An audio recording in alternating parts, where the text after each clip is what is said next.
Hola, buenas tardes. Mi nombre es Rodrigo Ibáñez y soy estratega de inversiones de Banchile y quiero darles la más cordial bienvenida a esta conferencia en línea, que tendrá una duración aproximada de 60 minutos, durante los cuales María Teresa Ibáñez, gerente de ventas de renta variable, nos dará su visión sobre el mercado accionario local y luego Cristian Donoso, subgerente de moneda extranjera, nos hablará de moneda extranjera y del dólar. Le agradezco que si tienen dudas, ingresen sus preguntas en el chat durante la presentación, las que podrán ser respondidas al final de la exposición y siempre que el tiempo lo permita. Antes de escuchar a ambos expertos, les comentaré brevemente la visión de inversiones que hoy día tenemos en Banchile y en donde actualmente nos encontramos. En primera instancia, quería comentarles cómo ha sido la rentabilidad de los activos en distintos lugares del mundo. Y es así como hoy día ya, cerca del fin de octubre, el 20 de octubre están estos activos, tenemos que distintas clases de activos ya presentan rentabilidad positiva cuando las miramos en pesos chilenos. Y es así como, por ejemplo, Asia Emergente, año a la fecha, lleva un retorno del 18%, los bonos de Estados Unidos de Investment Grade un retorno del 14,3%, la bolsa de Estados Unidos un 14%. Se han quedado algunos activos un poco más rezagados, como el caso de la eurozona y algunos mercados emergentes de Europa, Latinoamérica y también la bolsa local, lo que hacia adelante, digamos, plantea un escenario desafiante para esos activos y que lo involucramos acá también en la estrategia de inversiones. Entonces, en primer término, les quería hablar de los tres elementos que quiero comentarles durante esta visión de mercado.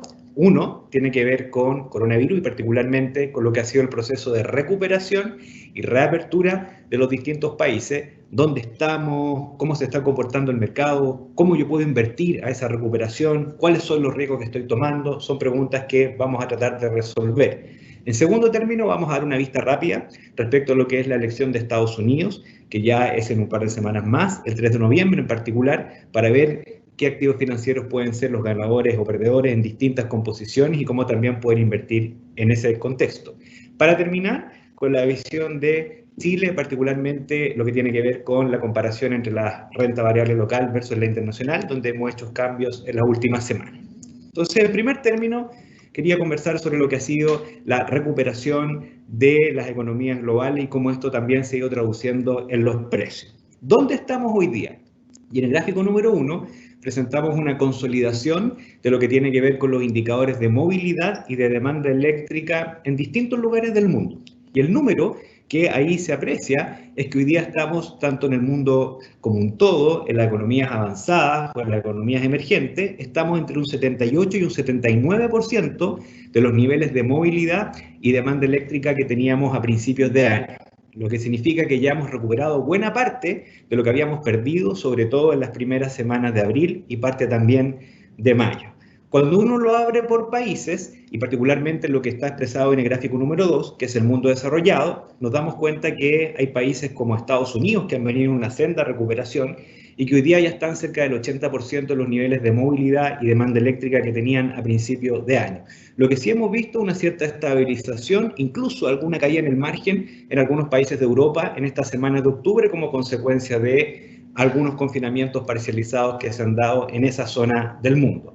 Y esta recuperación que se muestra en los gráficos 1 y 2 también ha venido acompañada por una mejora importante en los indicadores de expectativa. Y es así como el gráfico número 3 nos muestra que los indicadores de expectativa manufacturera y de servicios, lo que se conocen como los PMI, están ambos sobre 50 puntos, lo que significa que estamos en zona de expansión. En términos más particulares, el PMI de la manufactura está en 51,8 puntos y el PMI de servicios en 51,9 puntos.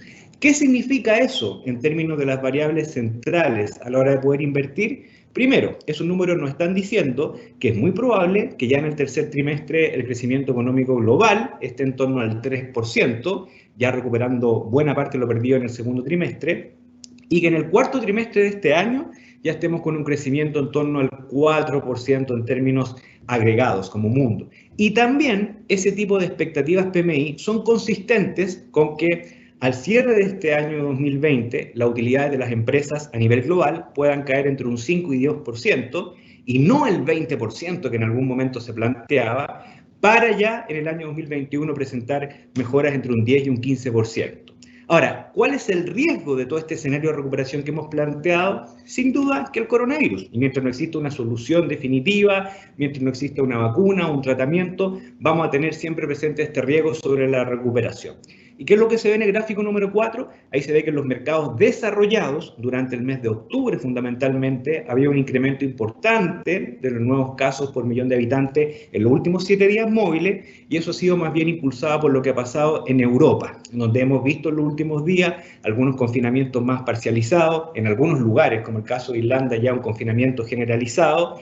Y de todas formas, es importante consignar que esta situación de nuevos casos no necesariamente ha venido acompañada de un aumento relevante en las tasas de hospitalización o de mortalidad. ¿Por qué digo esto? Porque la probabilidad de que veamos todos haciendo lo mismo que Irlanda en las próximas semanas, vale decir, todos los países de Europa confinados de manera generalizada, como fue en abril, como fue en mayo, esa probabilidad es más baja. Y la verdad es que vamos a tener que estar navegando en estos tipos de contextos en donde, a pesar de estos nuevos casos, los índices de recuperación que mostraban los gráficos 1 y 2 siguen, digamos, avanzando. Y tenemos también, por el otro lado, el riesgo de que encontremos rápidamente una vacuna. Ya en la primera parte del próximo año hay una alta probabilidad que eso ocurra. Entonces, mientras no tengamos la vacuna, más que decir que la recuperación se va a frenar y que no hay valor acá en términos de activos financieros, es algo más de volatilidad, es un aumento, digamos, pero con cierta volatilidad. Y en ese sentido está, digamos, siempre presente esto del coronavirus y lo que puede hacer en términos de tasa de mortalidad y tasa de hospitalización. Pero finalmente lo que quiero dejar en claro es que la recuperación está sucediendo, las expectativas ya están siendo consistentes con una recuperación bien importante en la economía, en los resultados de las empresas, con el riesgo que conlleva el coronavirus. ¿Qué es lo que uno podría esperar en términos de los principales activos financieros ya de cara a lo que queda en este año, lo que podría ser el año 2021? Si uno toma en cuenta toda la información de recuperación que mostramos anteriormente, uno lo que podría proyectar, con los antecedentes que hay hoy día, es que las acciones globales de cara a lo que queda en este año 2020 podrían rentar en torno a un 4% más, solo por un elemento de recuperación, y el próximo año en torno a un 10%. Ahí, en la gráfica número 5, presentamos distintos escenarios de rentabilidad, congregando para ellos las utilidades por acción y los múltiplos bursátiles. Pero nuestra expectativa es que, como decía anteriormente, en torno a un 4% es lo que queda este año para las acciones globales y en torno, digamos, un 10% el próximo año, esto medido en dólares. Y en el caso de la renta fija internacional, tenemos que esa clase de activo hoy día nos está entregando un devengo en torno al 1,48%. Este es un devengo anual, esta es la tasa que está dando la renta fija internacional en dólares. Y eso, a nuestro juicio, dado que esperamos que las tasas de interés de los bonos de tesorería de Estados Unidos suban como consecuencia de la recuperación, pero que las tasas que le cobran a las empresas o el extra, que es el spread corporativo, baje. Nuestro escenario central es que en los próximos 12 meses uno podría tener una rentabilidad en torno al 3,3% en dólares en la renta fija internacional. Entonces la pregunta que queda es, bueno, ¿cómo invertir en la recuperación? Entendiendo que estamos en un proceso de mayor movilidad, de que las expectativas ya se han mejorado, que tenemos siempre los riesgos relacionados al coronavirus y que tenemos esta expectativa, ¿cómo invertir en la recuperación? Y en términos, digamos, súper concretos, si uno quiere invertir a esta situación, renta variable es una mejor carta que la renta fija a nivel general. Las acciones emergentes son una mejor carta que las acciones desarrolladas. Está mucho más expuesta a la recuperación. Los sectores que tienen que ver con acciones cíclicas o de value, como se dice en la jerga más técnica, son mejores que los sectores defensivos o growth cuando uno está de cara, digamos, a una recuperación. La eurozona es mejor que Japón en términos de las regiones desarrolladas para encarar una recuperación, y en términos de las regiones emergentes, Latinoamérica es mejor que lo que se conoce como EMEA, donde se congrega Europa emergente, Medio Oriente y el norte de África. ¿Qué es lo que hemos hecho nosotros en nuestra visión? Hemos agregado elementos de la recuperación cuando armamos una visión de inversiones expresada de esta manera. Hoy día, por ejemplo, en nuestros portafolios globales tenemos una preferencia en las acciones respecto a la renta fija, y eso tiene que ver con este call de recuperación que hemos estado hablando recientemente. Otra situación donde se aprecia esto mismo es que en renta variable internacional preferimos los mercados emergentes sobre los desarrollados, ya que, como dijimos anteriormente, los emergentes están más apalancados a la recuperación. En el caso de la renta variable desarrollada, nos gusta más eurozona que Japón, aunque también tengo que decir que algo tenemos de Estados Unidos como preferencia, porque Estados Unidos, si bien es cierto, no es el principal candidato a ser el que mejor rente en un escenario de recuperación, Estados Unidos sí nos da un cierto balance en el portafolio. Y dentro del mundo emergente, hoy día Latinoamérica lo tenemos más preferido que la región de Europa, y Asia emergente en realidad también es lo que más nos gusta, porque el call de Asia emergente no tiene tanto que ver con la recuperación, sino tiene que ver también con el hecho de que ahí es donde más rápido probablemente se recuperen la utilidad de las empresas, y ahí está más cargado de sectores que tienen mejor calidad en sus resultados corporativos. Y en el mundo de la renta fija estamos neutrales entre bonos de alto grado de inversión y bonos de bajo grado de inversión o high yield. Segundo tema, que es importante tenerlo en cuenta en el actual contexto, tiene que ver con las elecciones de Estados Unidos, que van a ocurrir el día 3 de noviembre, como decíamos recientemente. Y acá lo que tenemos es información respecto a lo que nos está diciendo las encuestas, y básicamente la encuesta nos está diciendo que tanto en votación popular como en probabilidades de ganancia, Biden está mejor aspectado que Donald Trump. También las encuestas nos dicen que en términos de representantes electorales, hoy día Biden estaría consiguiendo 222, Donald Trump 125.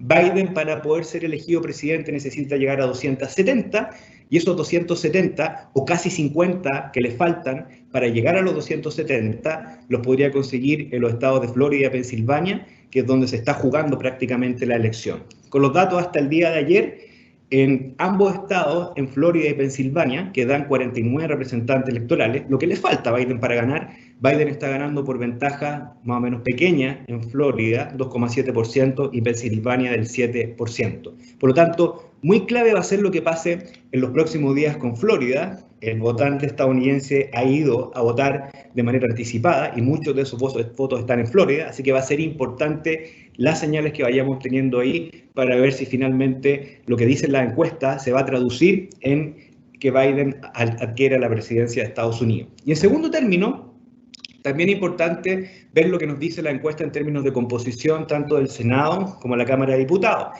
En el caso del Senado, las encuestas nos están diciendo que hoy día, con la última información, es muy probable que haya una rotación. El Senado estaba en manos de los republicanos y es muy probable, de acuerdo a la encuesta, que pase a manos de los demócratas. Y básicamente por los cambios que habrían en estos estados que están acá, Arizona, Iowa, Maine y Carolina del Norte, en donde habría ahí un traspaso desde republicano a demócrata. Ahí los demócratas obtendrían 4 votos adicionales, que son los suficientes para tomar el control de la Cámara del Senado. Y en el caso de la Cámara de Diputados, también las encuestas están dando a los demócratas como ganadores, y en ese caso mantendrían la mayoría que ya tienen vigentemente. ¿Por qué digo esto? Porque lo que pueda pasar con los mercados no solo depende del presidente, sino también depende de cómo sea la composición de las cámaras. Si tenemos algo mixto o si tenemos una situación en donde un partido tiene el control de las dos cámaras. Acá tenemos 2 escenarios que los colocamos en virtud de lo que hoy día están sugiriendo las encuestas, que es el escenario DDD, que es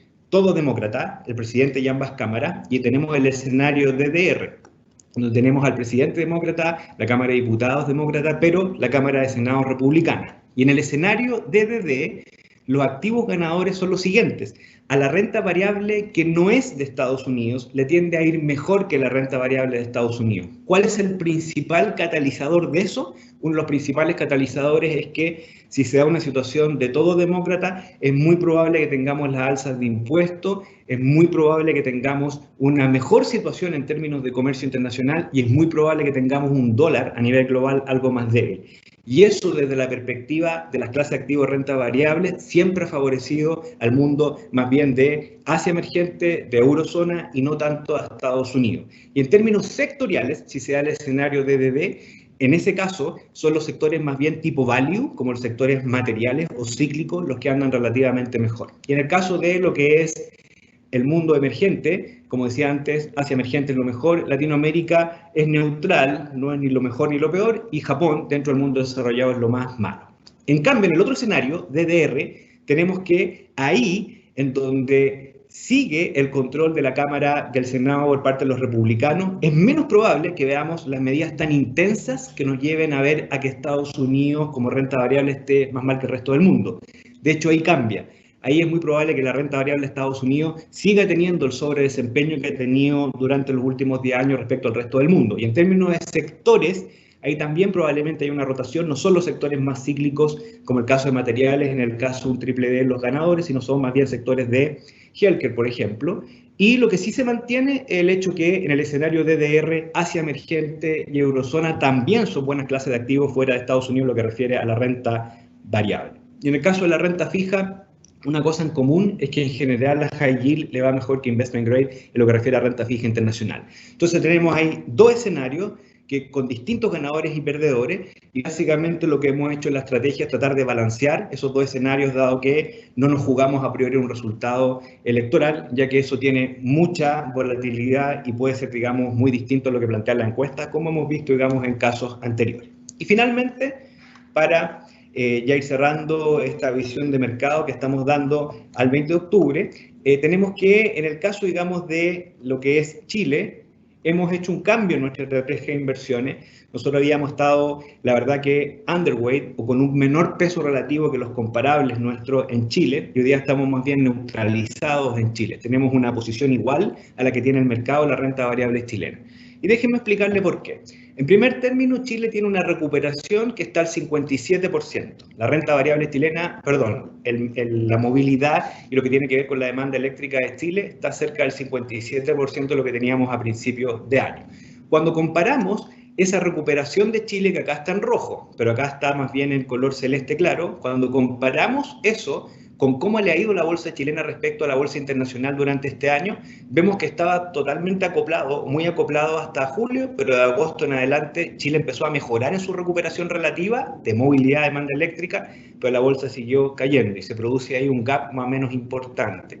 Segundo elemento, cuando uno va a mirar el desempeño de Chile en relación al resto del mundo y lo trata de relacionar con los índices de incertidumbre política, tampoco, digamos, se puede explicar de gran forma. Hoy día el índice de incertidumbre política alcanza los 238 puntos, que es el índice que construye el Instituto Clapes de la Universidad Católica, pero los mercados chilenos se han comportado como que ese índice fuera más o menos el doble de alto. Por lo tanto, había una situación acá de sobrecastigo a Chile que no se puede explicar ni con la incertidumbre política que reflejan los índices, ni tampoco con la recuperación relativa que ha tenido Chile en términos de movilidad y también demanda eléctrica. Y eso ha llevado a que en 12 meses Chile hoy día esté un 50% abajo de lo que ha sido la rentabilidad de los mercados internacionales. Eso ha llevado a que la bolsa chilena esté con un descuento muy, muy importante. Y eso en un contexto en que las expectativas empresariales han venido subiendo, el poder de compra de los chilenos, de acuerdo a información recogida por el Banco Central, ha venido subiendo en el tercer trimestre respecto al segundo. Alguna prueba de ello es lo que ha pasado con las ventas minoristas y con algunos indicadores también de consumo en el último tiempo, y todo esto en un contexto en el cual los créditos, fundamentalmente los créditos comerciales, han tenido un comportamiento anticíclico dadas todas las medidas que ha tomado el Banco Central. Es decir, a pesar de que la economía ha estado cayendo, los créditos comerciales han ido hacia arriba gracias a la política monetaria, y todos estos elementos nos llevan a nosotros a pensar de que acá hay un sobrecastigo. En el caso de Chile, estamos a puertas de una elección, las elecciones tienen resultados binarios, el mercado, de acuerdo a lo que hemos establecido, ya está muy jugado a una posición, dado, digamos, lo atrás que se ha quedado Chile, y por lo tanto, si es que hay un efecto sorpresa, vemos que ese efecto sorpresa podría llevar a que el mercado chileno pueda tener algún grado de alza respecto a lo que ha mostrado en los últimos 12 meses, donde, insisto, se queda un 50% por debajo del resto del mundo. Y es por ello que tomamos una posición neutral en Chile las últimas semanas, en los portafolios hemos ido agregando algo más de Chile para quedar igual que el mercado en términos de exposición.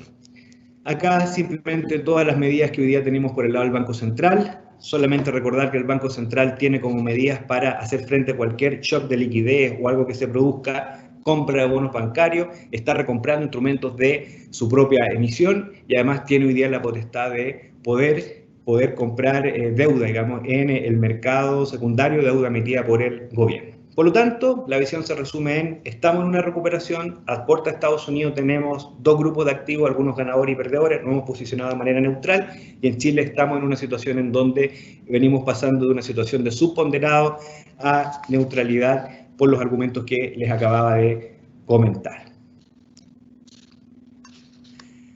Bien, ahora los voy a dejar con María Teresa Ibáñez, gerente de ventas de renta variable, que nos va a dar una visión más de esa clase de activos.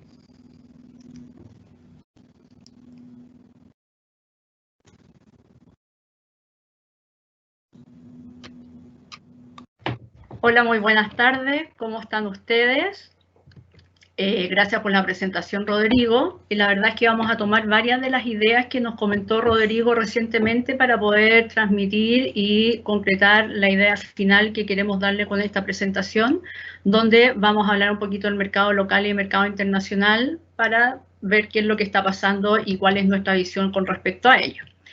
Primero que nada, ¿qué es lo que pasaba a nivel global? Y la verdad es que vamos a estar comentando y reforzando, como les dije, algunas de las ideas que nos comentó Rodrigo. Aquí la verdad es que el tema ha sido obviamente la pandemia, con una cantidad importantísima de gente contagiada, muchos fallecidos, un drama a nivel global.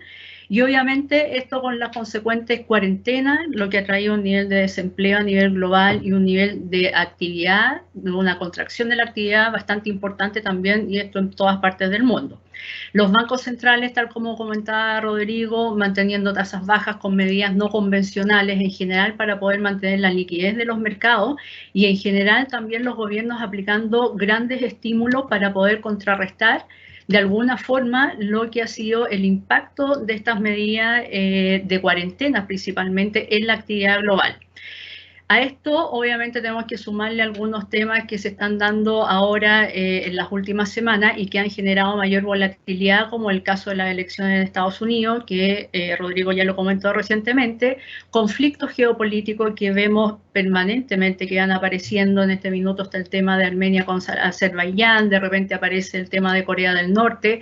La verdad es que de repente para uno es bastante lejano quizás estos conflictos que se están dando, y más allá del drama, digamos, de las personas que están viviendo la guerra, uno cree que no lo tocan, pero la verdad es que probablemente detrás de cada uno de estos países que están en conflicto también están las grandes potencias. Entonces eso también genera algo de ruido, digamos, geopolítico a nivel global. La tensión comercial con China y Estados Unidos, la verdad es que a esta altura ya estamos relativamente acostumbrado a ver que cada cierto tiempo rebrota este tema, pero la verdad es que sigue generando ruido. Ustedes se acordarán, hace algunas semanas, meses, estuvo el tema de las aplicaciones chinas de TikTok, WeChat. Entonces, algo que está permanentemente dando vuelta a nivel global y obviamente genera de repente bastante incertidumbre, y vemos impacto en las bolsas a nivel global cuando este tema recrudece. El Brexit, otro tema que no se logra llegar a acuerdo, ya llevan años con este tema, UK y la Unión Europea no logran ponerse de acuerdo, y eso se supone que durante esta semana probablemente avanzarán algo en las conversaciones, pero de nuevo, son estos conflictos que se van dando permanentemente y que van generando impacto a nivel de los mercados.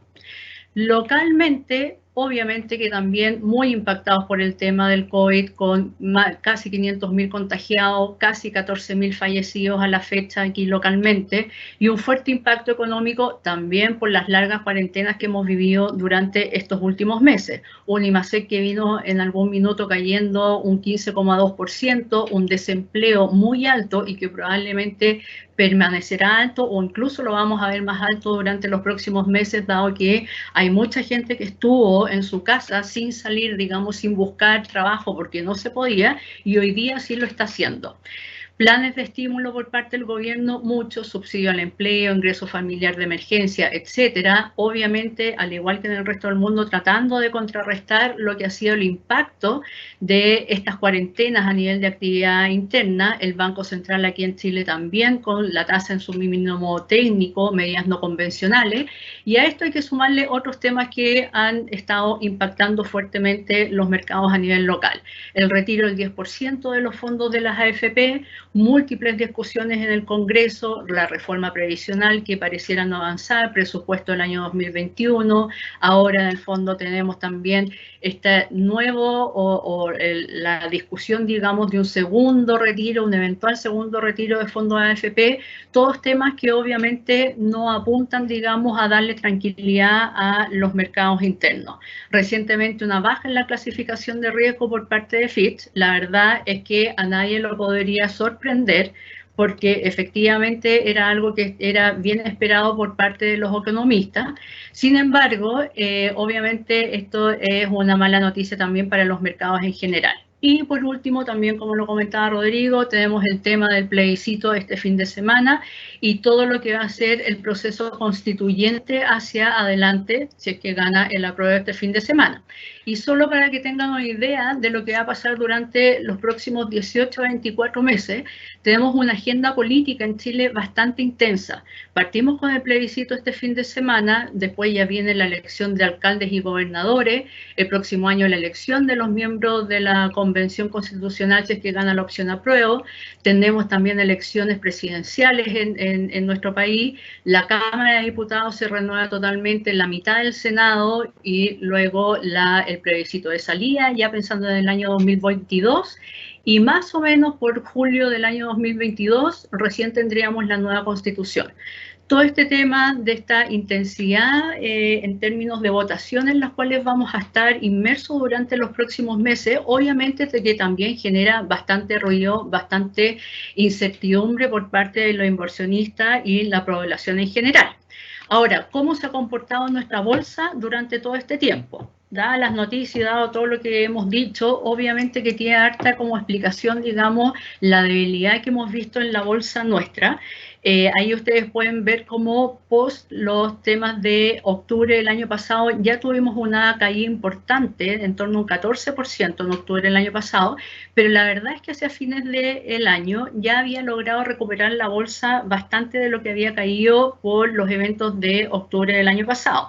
Sin embargo, en marzo, que fue cuando explotó todo este tema del COVID aquí en Chile, en Latinoamérica en general, también en Estados Unidos, fue cuando vimos la mayor caída de la bolsa, casi un 30%, llegando a niveles de 2.900 puntos aproximadamente aquí en IPSA. Y esta fue la gran caída que no hemos logrado también recuperar parte de esta caída. De hecho, hace algunos meses la bolsa logró llegar a niveles casi de 4.200 puntos. Sin embargo, en los últimos 3 meses hemos tenido una bolsa bastante débil.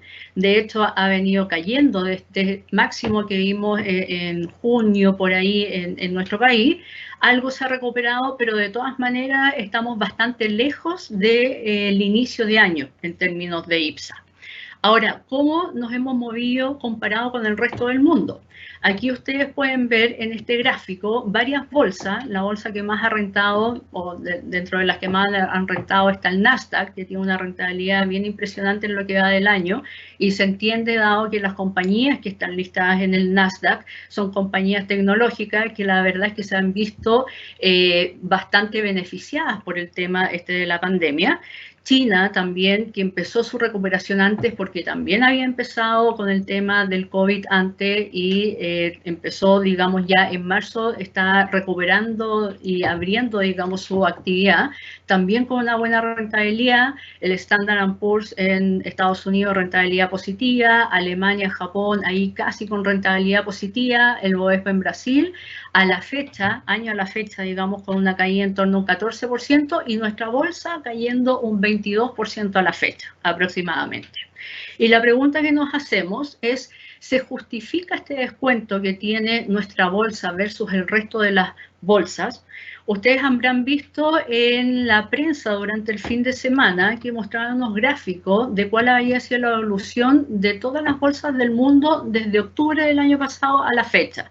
Y la verdad es que tomando estos últimos 12 meses, nuestra bolsa es una de las de peor desempeño. De hecho, de acuerdo a la prensa, era la de peor desempeño después de Zambia. O sea, lejos una de las bolsas con la peor rentabilidad en los últimos 12 meses a nivel global. Esto tomando tanto mercados desarrollados como mercados emergentes. Y nos preguntamos si efectivamente se justifica este descuento. Aquí algunos datos que le había prestado justamente a Rodrigo, haciendo algunos ejercicios teóricos matemáticos. La verdad es que el nivel actual de la bolsa, de 3.600 puntos aproximadamente, sería acorde con un precio del cobre en torno a los $2 la libra, incluso por debajo de eso. Pero la verdad es que el precio del cobre está hoy día por sobre los $3, bastante lejos de los $2 que serían acorde a estos 3.600 puntos. Estos 3.600 puntos también serían acorde con un nivel del Standard & Poor's en Estados Unidos de 2.400 puntos. pero este índice está casi en 3.500 puntos. Sería acorde también nuestro actual nivel de IPSA con un riesgo país por sobre los 200 puntos base. Pero la verdad es que el riesgo país hoy día está en 60 puntos base. Entonces, como que no cuadran, digamos, estos datos que estamos viendo en términos de precio del cobre, el nivel del resto de las bolsas, el riesgo país de nuestro país con respecto al precio o al nivel que está hoy día la bolsa. Ahí hay un gráfico que me gustaría que miraran, que es el IPSA versus el cobre. La verdad es que es bastante intuitivo y a todos nos da bastante idea que nuestra bolsa se ha movido en general en el tiempo bastante relacionado, correlacionado con respecto al precio del cobre. La verdad es que podemos tomar este gráfico durante los periodos de tiempo que queramos. Efectivamente, han habido periodos donde se ha perdido esta correlación, pero rápidamente vuelve en algún minuto a correlacionarse estos dos indicadores, el precio del cobre con el precio del IPSA. Hasta marzo vimos que había una correlación bastante importante, pero en marzo se perdió. En marzo se cayeron las bolsas fuertemente, también cayeron los commodities, aquí cayó el IPSA, cayó el precio del cobre, pero a partir de marzo el precio del cobre ha venido subiendo de manera consistente. De hecho, a la fecha ya lleva más de un 10% de rentabilidad positiva el precio del cobre en lo que va del año, versus nuestra bolsa, que si bien tendió a recuperarse, en algún minuto se quedó estancada y de hecho ha estado cayendo en los últimos meses. Y eso la verdad es que llama la atención. Esta correlación en algún minuto debiera volver a darse. Otro punto que quería mencionarles como para poder reforzar esta idea de si se justifica o no el descuento con que está transando nuestro IPSA actualmente, es la razón bolsa libro. La muy conocida, un indicador bastante antiguo y que se ocupaba mucho anteriormente, y es básicamente el precio en bolsa dividido por el valor libro. Hoy día el valor libro, la razón bolsa libro del IPSA está en niveles de 1,1 veces. Si nosotros tomamos el promedio histórico de esta razón, es de 1,8 veces los últimos 5 años.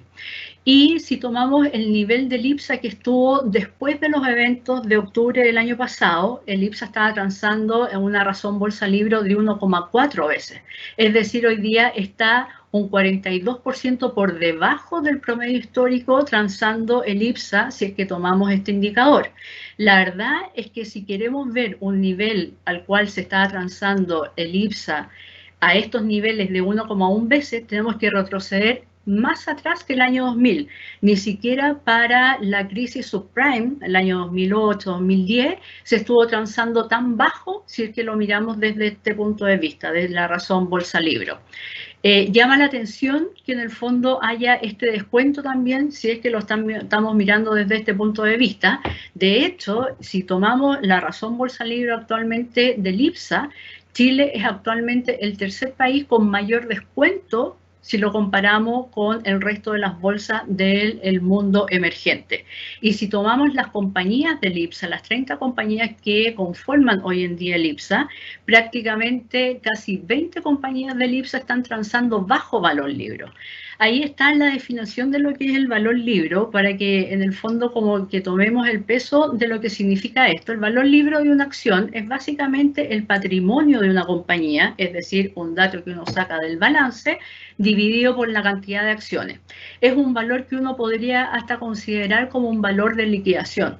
Las compañías, las acciones transan en bolsa generalmente bastante por sobre el valor libro, porque cada compañía vale bastante más de lo que valen los fierros que la conforman. Un negocio que está funcionando claramente tiene un potencial de crecimiento y de generación de flujo que no es solamente, digamos, el edificio, la máquina que está funcionando. Por eso las acciones transan a precio o ratio bolsa libro bastante por sobre el número 1, digamos. Y esto nuevamente, porque tiene incorporado en el fondo los precios en bolsa, todo el potencial crecimiento, la generación de flujo futuro que en el fondo da cada una de estas compañías. Por eso llama la atención que hoy día el IPSA esté transando en estos niveles y nos da la idea de que efectivamente, y lo mismo retomando la idea de Rodrigo, pareciera ser que hoy día el castigo con el cual está transando nuestra bolsa es bastante alto. Si tomamos además algunas de las ideas que también mencionaba Rodrigo recientemente y consideremos lo siguiente, la vacuna para el COVID en algún minuto va a llegar, se puede demorar meses, quizás nos vamos a demorar más de un año, no podemos demorar muchos meses en estar todos vacunados, pero en algún minuto va a llegar esta vacuna y por mientras la población efectivamente se está acostumbrando, y todos nos hemos estado acostumbrando a convivir con el virus. Lo mismo que decía Rodrigo, el rebrote que hemos visto en Europa efectivamente ha sido con una menor letalidad y estamos viendo grandes esfuerzos por parte de los gobiernos de no establecer medidas tan drásticas como las cuarentenas totales por el efecto que tiene esto en términos económicos. Y durante algún tiempo vamos a seguir conviviendo, pero ya nos estamos acostumbrando y estamos viendo cómo la actividad básicamente se va recuperando en la medida que hemos aprendido a convivir con el virus. El cuarto paquete de estímulo fiscal que se está esperando en Estados Unidos y que hoy día está justo muy en la palestra, también en algún minuto va a llegar. Quizás no va a llegar antes de las elecciones porque hay un tema político ahí, pero en algún minuto efectivamente vamos a volver a ver a Estados Unidos aplicando algún paquete de estímulo fiscal, lo que obviamente también genera bastantes expectativas positivas hacia adelante.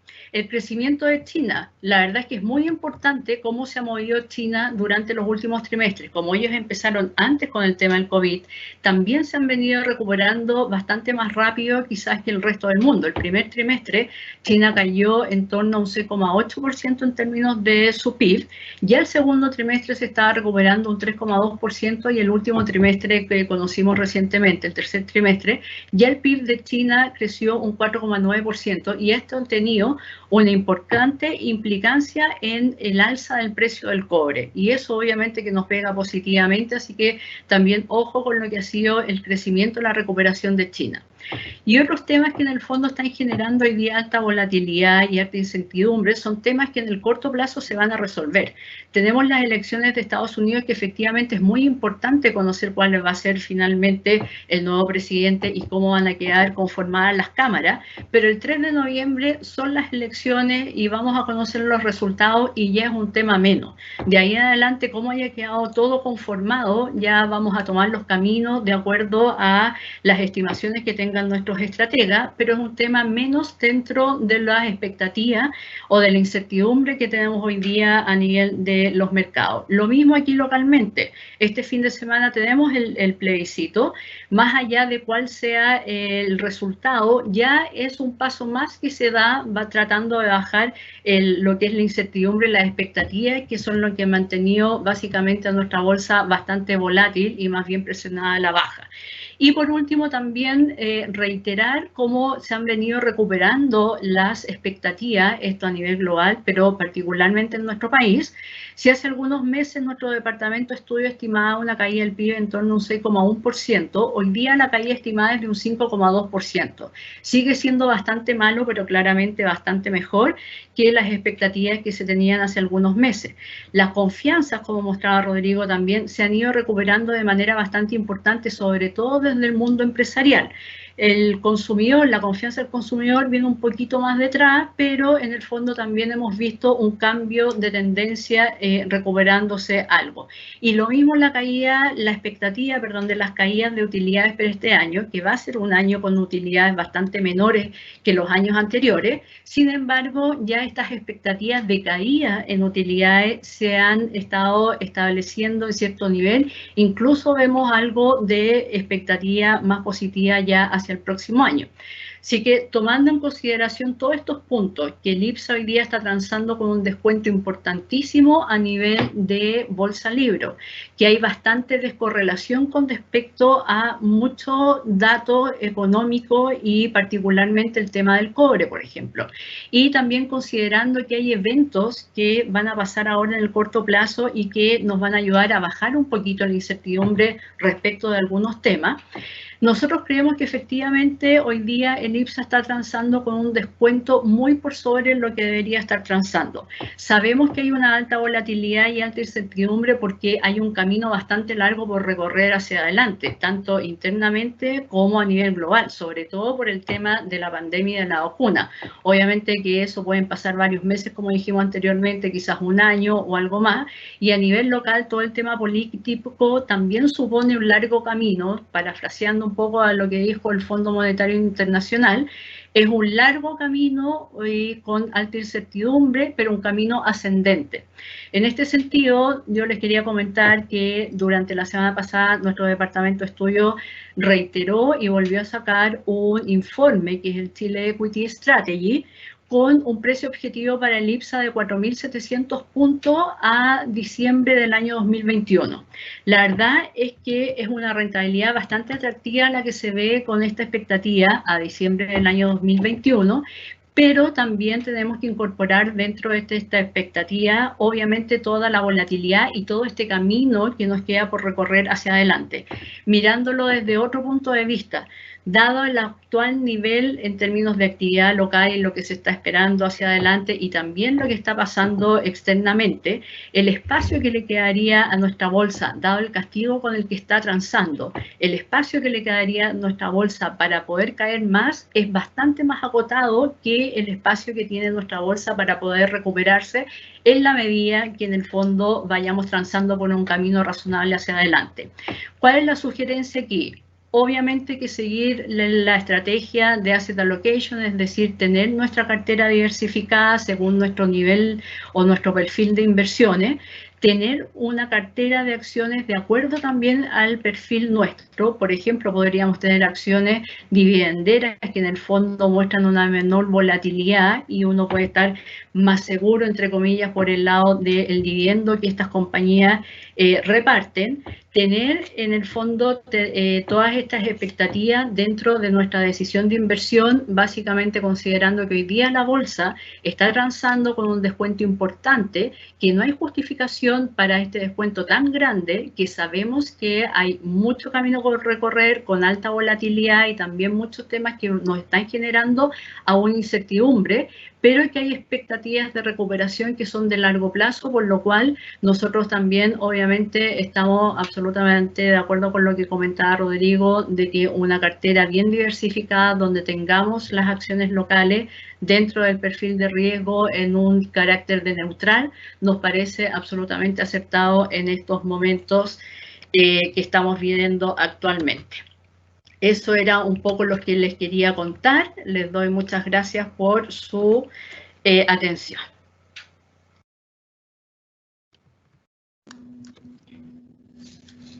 Muchas gracias, María Teresa, por esa interesante presentación. Y ahora, para poder conocer cómo se está moviendo la moneda extranjera y el dólar, los dejo con Cristian Donoso. Muchas gracias por la presentación. Les quiero comentar que nosotros como Mesa Moneda Extranjera, para tomar nuestras decisiones de inversión en forma diaria, de posiciones sobrecompradas, posiciones sobrevendidas, hasta el día de hoy sobre la mesa, siguen siendo 3 índices tremendamente importantes que son aquellos que nos condicionan a tomar las decisiones. Una es la evolución de la Bolsa de Nueva York.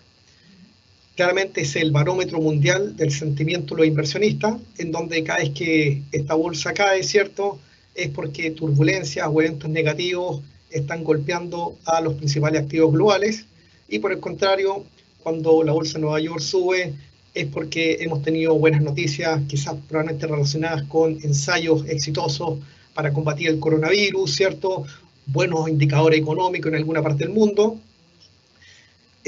Por lo tanto, es tremendamente importante para nosotros la evolución de la bolsa de Nueva York. En segundo plano, también observados por todos, es el cobre, ¿cierto?, que no es tanto en el día a día, pero sí más en un mediano plazo. Y finalmente, el peso mexicano es otra variable que condiciona, coarta el accionar de nuestra moneda. Deben recordar que la moneda azteca, hasta unos registros de algunos años atrás, es la moneda emergente más transada en el mundo, transa las 24 horas del día, al igual que la libra esterlina, que la moneda comunitaria, etcétera, etcétera. Y cuando los gringos quieren apostar a favor de las monedas latinoamericanas, siempre parten con el peso mexicano. El real brasilero pierde algo de relevancia ya que es un mercado muy intervenido. Peso argentino no existe. El peso chileno sí, somos un mercado pequeño, pero tremendamente profundo y con reglas estables en el tiempo. Y lo que sucede en Colombia y Perú también no es muy relevante. Por lo tanto, la gran apuesta de los inversionistas extranjeros cuando quieren apostar por monedas de la región, meten en el mismo saco a el peso mexicano y el peso chileno. Por lo tanto, usualmente corremos de la mano, ¿cierto?, cuando hay una tendencia muy marcada. Todas estas decisiones de inversión también las acompañamos, como lo hacen la mayoría de las mesas de inversiones, ¿cierto?, con análisis técnico, osciladores, líneas de tendencia, etcétera, etcétera. ¿Qué eventos de riesgo condicionaron o van a condicionar a nuestra moneda en las próximas 3 semanas? Ya tuvimos el evento del 18 de octubre, tenemos el plebiscito el 25 de octubre, a continuación las elecciones en Estados Unidos el 3 de noviembre, el accionar que tiene el fisco a lo largo de este año, que ha sido tremendamente agresivo, vendiendo reservas, y claramente ha impedido que el dólar se escape mucho más arriba de lo que está en este minuto. La evolución, ¿cierto?, con traspiés que ha tenido el coronavirus a lo largo de este año. También la serie de planes de estímulo que se han llevado a cabo en Estados Unidos y de donde hoy probablemente se cumplían las 48 horas, ¿cierto?, donde supuestamente podría la Casa Blanca junto con el Congreso sacar un nuevo paquete de estímulo, lo cual sería bienvenido por los precios de los diferentes activos globales. Esos son los eventos que condicionan a nuestra moneda. Entiendo que el fisco a lo largo de este año ya ha vendido sobre 9.000 millones de dólares, que es un volumen brutal, y por eso mantiene el tipo de cambio bajo los 800 pesos, lo ha mantenido ahí adormecido. En el tema de la elección en Estados Unidos, una empresa privada, el fin de semana en Estados Unidos, publicó algo que se los voy a transmitir y que es tremendamente interesante. Dice que del 100% de los votos que va a recibir Joe Biden, un 35% lo hace porque son demócratas y se sienten identificados con él. Pero más de un 60% va a votar también por Biden porque odian a Trump, porque están contra él. Y por el contrario, del 100% de los votos que estaría recibiendo Trump para las elecciones, un 65% corresponde a republicanos que están tremendamente identificados con su gestión y se sienten muy felices, pero un 35% no lo está y por lo tanto estarían votando por Joe Biden. Como ustedes ven en la diapositiva que está en pantalla, el último movimiento que tuvo nuestra moneda, ¿cierto?, cayó hasta niveles de 757 pesos, allá el 16 de septiembre de este año, básicamente por feroces ventas del fisco, que se incrementaron en volumen diario a diario, y llevó a que el tipo de cambio en forma sorpresiva para muchos llegara a esos niveles. A contar de ahí, los precios se montaron en un canal ascendente. Ese canal llegó hasta la zona de 804, vale decir, fueron casi 50 pesos, donde una parte importante del mercado decidió tomar beneficio en la zona de 800, 804, y el día viernes fue clave, previo al 18 de octubre, porque ese canal ascendente, como ustedes lo ven ahí, fue perforado hacia abajo.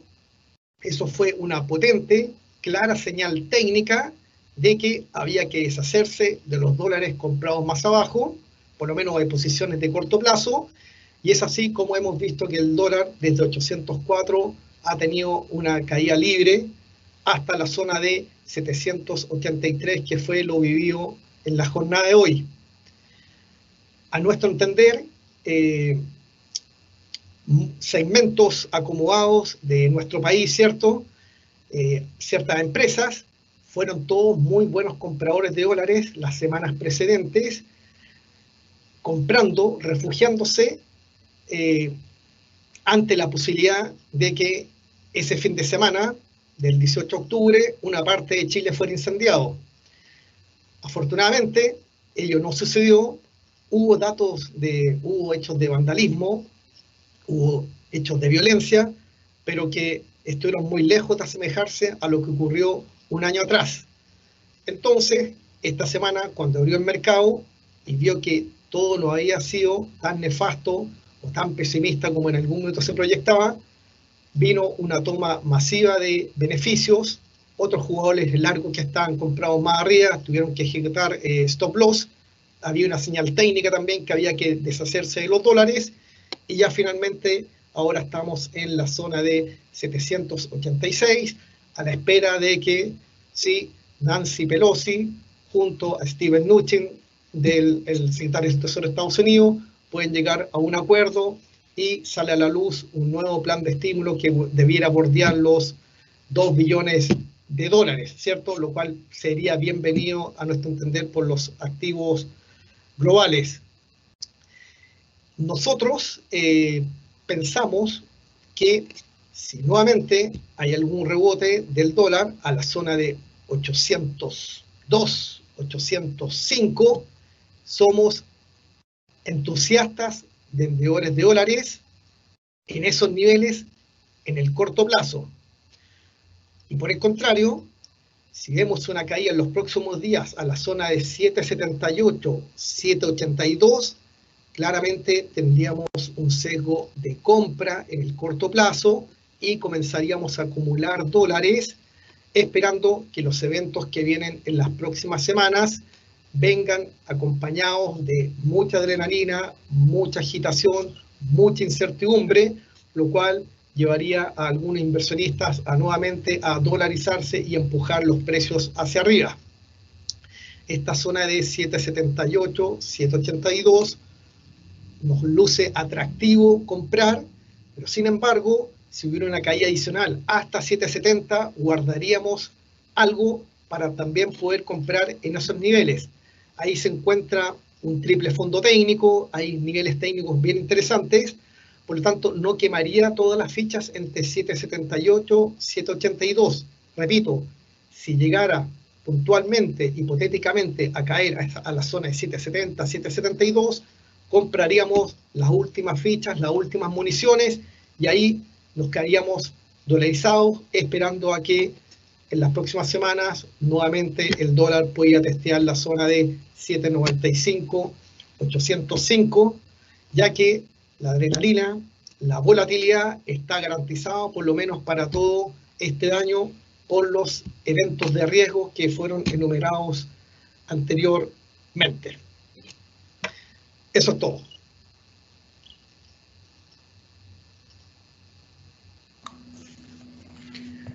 Muchas gracias, Cristian. A continuación voy a repetir algunas preguntas que se han generado, y voy a agrupar algunas ya que muchas de ellas están relacionadas con un mismo tema.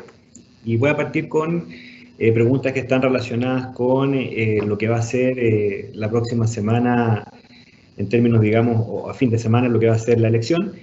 Y nos preguntan qué opinamos en términos de los dos activos, de las acciones y del dólar, si es que ya tienen incorporado que gane el apruebo en Chile. Básicamente nos preguntan eso. Entonces le doy la palabra a Tere o a Cristian para que nos den su impresión al respecto a qué es lo que han visto en la clase de activos. Vamos, Tere, parte tú primero. Ya. Bueno, dado las encuestas que hay y justamente lo que uno escucha, deberíamos considerar que efectivamente nuestra bolsa debiera tener incorporado que gana el apruebo. La probabilidad de que gane el rechazo se ve bastante baja, entonces dado el nivel que vemos actualmente en la bolsa, consideraríamos que efectivamente tiene incorporado que gana el apruebo. No sé, Cristian, por el lado del dólar. Sí, yo entiendo por el lado del peso chileno, previo al 18 de octubre, también entiendo que el mercado tiene incorporado un triunfo del apruebo, y es por ello que el mercado tiende a buscar la zona de 795, 805, y ahí esperar nuevamente los eventos que vienen a continuación, que también serán importantes para condicionar la evolución de nuestra moneda. Muchas gracias. En esa misma línea también preguntarle respecto a si han visto mayores o menores flujos en los últimos días respecto, digamos, tanto a lo que es el movimiento del dólar o de acciones. ¿Cómo ha estado en ese sentido el mercado? ¿Cómo han estado los flujos de las clases de activos? Bueno, en general, la verdad es que lo que es la bolsa local, las últimas semanas ha venido cayendo fuertemente los flujos. Estuvimos acostumbrados los primeros meses del año, bueno, particularmente quizás a partir de marzo, a tener flujos bastante importantes. Estamos hablando de 120.000 millones de pesos diarios transados en la bolsa, incluso más, les diría yo el promedio. Pero las últimas semanas, los últimos 2 meses, hemos visto una caída bastante importante y eso da cuenta efectivamente que los inversionistas están más bien expectantes respecto a lo que iba a pasar durante estos meses antes de tomar decisiones. Así que efectivamente hemos visto una caída en los flujos de montos transados en la bolsa local. Ya, en el caso del peso chileno, la medida que el dólar estuvo en 7.60, 7.70, 7.80, vimos órdenes muy grandes de compra de todos los segmentos a modo de resguardo, ¿cierto?, de los eventos que se venían. Pero ya la semana pasada, cuando el tipo de cambio se estabilizó cerca de 800 pesos, los volúmenes bajaron en forma ostensible, los inversionistas fueron todos más reacios a operar, y de verdad que ya todos tenían más sus posiciones, ¿cierto?, o vendía o comprar, y todos eran más menos reacios y más cautelosos a operar, por lo tanto ahí los volúmenes disminuyeron. También bajó la volatilidad cuando el dólar, como te digo, se estabilizó cerca de 7.98, 802 pesos. Muchas gracias, Cristian. Aquí hay otra pregunta para Cristian que dice, ¿qué es mejor, euro o dólares? ¿Cómo están viendo esa paridad?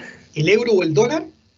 Claro, ¿qué es mejor comprar, euro o dólares? Esa es la pregunta específica. Ya, yo al euro le veo un potencial de crecimiento. Sin embargo, a veces se ve debilitado algo, esa efervescencia o esa fuerza que tiene la moneda comunitaria por subir, ya que el Banco Central Europeo no está muy de acuerdo en que dicha moneda siga fortaleciéndose, lo cual podría hacer menos competitiva las exportaciones de la comunidad frente al resto del mundo. Y en el lado del peso chileno, o sea, en el lado del dólar acá, me gusta cuando vienen caídas importantes, que lo que ha sido durante este año, todas las caídas 7.60, 7.70, 7.75, haya sido por el 10% de la AFP, haya sido por las ventas agresivas del fisco, todos de momento, con los datos que tenemos sobre la mesa, los vemos como una gran oportunidad para comprar. Pero no hay que ser tan ambicioso. De 802, 803 para arriba, fuera. Ahora, si el escenario es local, te diría que es lo que está mandando nuestra moneda, se enturbia mucho, la violencia se instala, los saqueos, los incendios, eso es un puñal al peso chileno, y esa situación, más que los eventos externos, podrían llevar, que se ven bastante lejanos en este minuto, al dólar a la siguiente resistencia de 8.22, 8.25, por lo tanto, aquel que se dolarizó y se cumplieron las peores de las profecías, podría tener una ganancia importante de ocurrir esa trayectoria, ¿cierto? Pero de momento hay un trecho tremendamente importante antes en 803, 808. Muchas gracias, Cristian. Esta es una pregunta para mí. ¿Qué tiene que pasar para que sobreponderemos el IPSA, dado que el movimiento último fue de subponderar a neutral?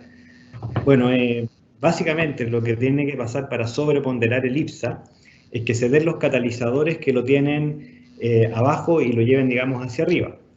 Y en ese sentido, como mostraba la Tere también en mi presentación, hay una descorrelación importante entre el IPSA y lo que tiene que ver con el cobre, lo que tiene que ver con el escenario externo.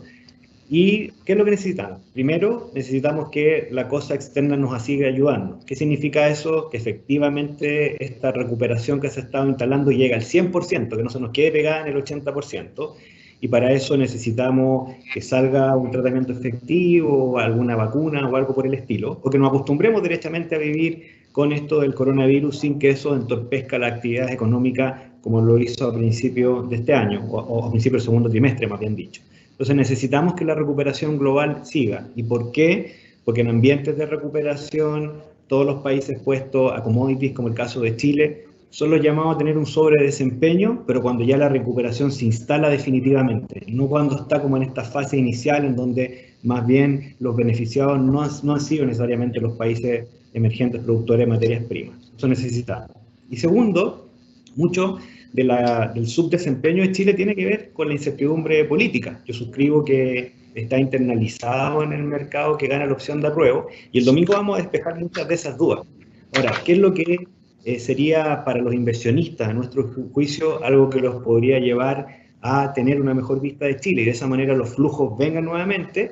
A los inversionistas les gusta la moderación, les gusta tener visibilidad respecto a las cosas, y si se da un resultado, inclusive gane el apruebo, pero la verdad moderado, o en donde se vea que ninguno de los dos extremos tiene un rol más preponderante, probablemente eso va a ser un factor de sorpresa positiva que no está metido en los precios ahora y que seguramente va a permitir que se genere un efecto de los flujos, y muchos de estos inversionistas que han estado muy afuera de Chile, muy expectantes respecto a lo que va a pasar, puedan ver esta situación de valoración que hoy día tenemos muy abajo y tomar, digamos, una apuesta sobreponderada.